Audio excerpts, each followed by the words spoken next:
003航母现状如何呢？卫星照曝光航母建岛的新变化，为何说中国做了一件从未有人做过的事儿？003航母未来又会如何安排呢？随着年关将至，对于江南造船厂中正在建造的003航母的关注度也高了起来，外界都在关注这艘航母是否能赶在今年下水，而这就得看目前003航母的建造进度如何了。根据网上消息，最近一张在时间上标注着11月4号的003航母卫星图曝光，这也是目前关于003航母最新的照片。从卫星照片来看，003航母甲板工作已经完成了95%，其中轮机处此前的2个大洞已经封闭完成，但留下了一个小缺口。另外就是甲板上的3条电磁弹射通道已经有2个安装好了工棚，分别是舰首左边1条以及侧甲板1条。疑似已经安装完毕，而舰首右边1条还在安装中，这大概就是003航母甲板处最主要的工作了。不过最引人注目的还是舰岛发生的奇妙变化。我们可以看到，舰岛顶部已经安装了桅杆，并且能明显的看出一体化桅杆的形状。另外，除了卫星照片，还有另一种拍摄于船厂江面的正面照也曝光出来，据说拍摄日期为同一天。虽然因为遮挡003航母船身基本上看不见，但是对于立起的舰岛我们却能看得很清楚。从舰岛图来看，目前003航母的舰岛雷达设备还没有安装，不过已经搭起了脚手架。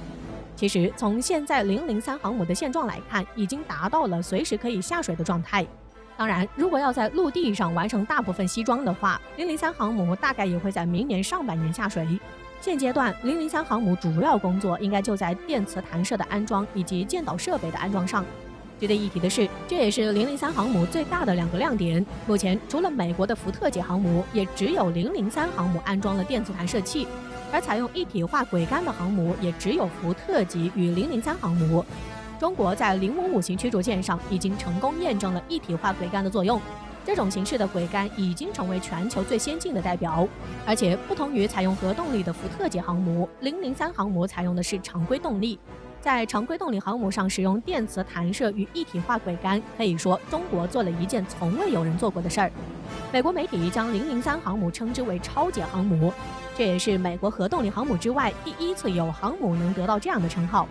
值得注意的是，美国人相当关注003航母的进度。一方面，这的确是目前唯一一艘能对美国航母望其项背的他国航母。另一方面，中国建造航母的进度也大大出乎美国的预料。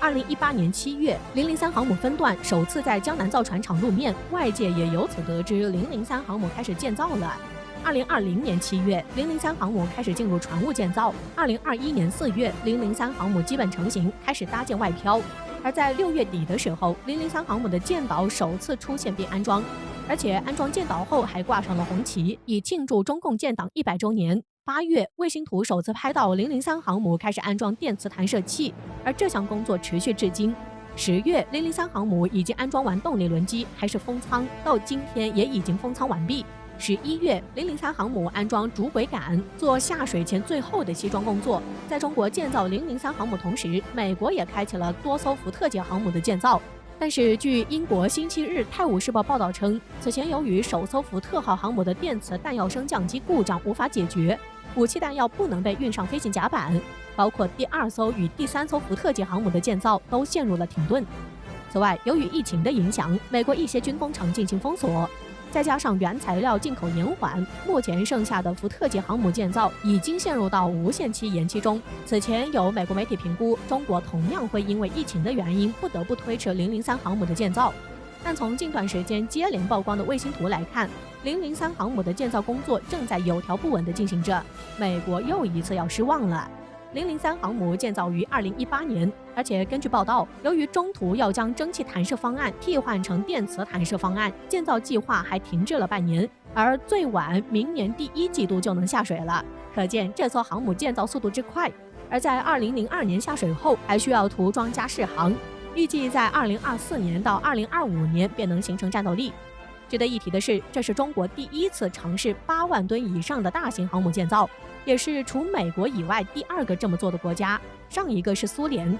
1988年，苏联开启了核动力航母乌里扬诺夫斯克号的建造，并且设计其满载排水量为85000吨。只不过3年后，苏联便解体了，乌克兰继承这艘航母。但是乌里扬诺夫斯克号航母仅完工了30%，乌克兰无力建造，并且在美欧的连哄带威胁下，这艘航母最终被当废钢铁出售了。而在30年后，又一个国家对超大型航母发起了挑战。中国是没有超大型航母建造经验可以借鉴的，中国也不像英美有着100年航母经验，只能靠自己摸索出来。2011年，辽宁号航母服役，使得中国在二手航母的改装上累积了丰富的经验。中国也开始着手建造自己的国产航母。2019年，山东号航母服役，告示着中国已经具备自行建造航母的能力。这还是在西方国家对中国实行严格的军事封锁的情况下完成的。